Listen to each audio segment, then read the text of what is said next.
Greetings, gardeners. I've had questions in the past from people who live here in Hawaii about these little tiny black flies. It's I don't call it a gnat or a vinegar fly, fruit fly I guess will do. It's not the same fruit fly, the little brown ones we had in the mainland. It's a darker thing, it's much faster, and it seems to be attracted to a lot of different things. They're very pesky, they're very numerous, and they're small enough that I think they actually get through the windows like a no-see-em bug does, right through the screen. When they're really juvenile, I think they can move through that way. Otherwise, they follow you into the house and whatever, and so it's really easy, even if you have a fairly clean house, to get a bunch of these things inside. They're drawn to a lot of things. I find them in the morning clustering on the window panes as the sun rises. They like the heat. They're drawn to the heat and light. And they get onto trash. They just love the garbage can or even the trash under the sink, compost pails. They even like my kitchen sink and dishes that might be sitting in there. I have noticed that I do get an awful lot of them clustering around near where my kitchen sink is and my coffee pot over time. Then a little while ago I realized that every morning when I'm drinking coffee at the table, excuse me, good stuff, they'll be trying to get inside the cup. I kind of thought maybe, well, it's the heat, you know.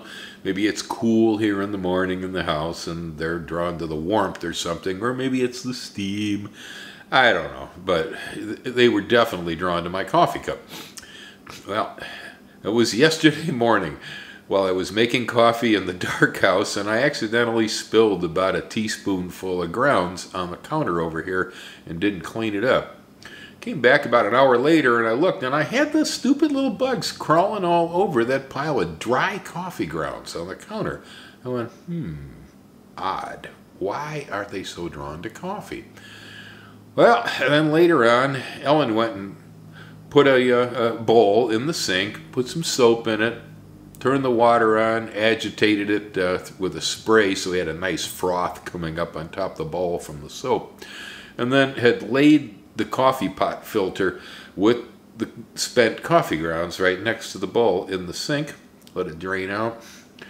I came back later and I must have had 30 of those darn flies stuck in the suds on that bowl, either dead or dying. And I go, wow, this is amazing. And so I kind of beat the froth back up a little bit and kind of repeated the experiment a few times during the day until I realized, yeah, absolutely, these things are drawn to coffee grounds. And somehow or another, they're also drawn to the soap bubbles. I'm not sure exactly how that works. I know that the soap is a surfactant and that when they try to set down on it, they will fall into the soap and drown. I know that. We do that with all sorts of different insects with soap, but what the connection is between the spent coffee grounds and the soap bubbles, I'm not positive, but if you set them almost level with each other, so the coffee's here, the soap bubbles are there, eventually you're going to end up with a sudsy bowl full of dead gnats. It is, at this point, the absolute most effective control for these bugs that I have run across. They're really a pest. I'm sure people who live here on the island know the bug I'm talking about, and it is really hard to control. I've used fruit fly traps before for vinegar flies and such, only moderate success. I really don't get very many of them at all that way. Anyway, I wanted to show everybody how effective the trapping system was by showing you all the bugs, but apparently what happened is there are no more. I saw in the entire house one gnat this morning who is getting drawn here to the coffee behind me, but hasn't quite landed on the soap bubbles yet. Otherwise, we cleaned up dozens and dozens of them out of the house. They kept coming and coming and coming, and I'd put the soap out and I'd come back, an hour later and I'd have 3 dozen dead gnats sitting on top of it.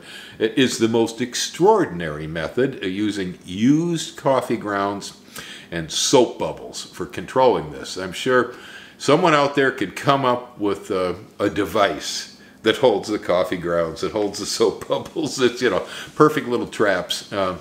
As for us, I think leaving my used coffee grounds in the sink for an hour next to a bowl full of soap bubbles will do just fine. Here, check it out. Yeah, right here we have the coffee grounds, and I have the soap bubbles.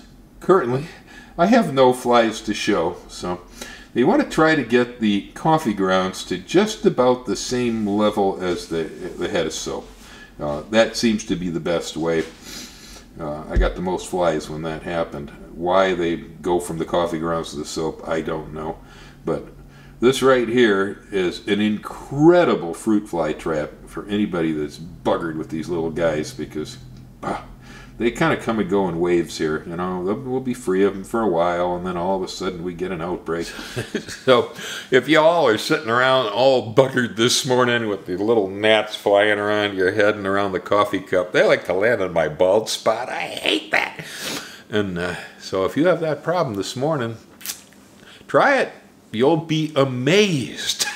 I certainly was. Like I said, we had a minor outbreak in the last week. They'd gotten pretty bad around here, and oh, I can't even find one to show on the video this morning. But anyway, aloha, have a lovely day, and don't let the flies hang around.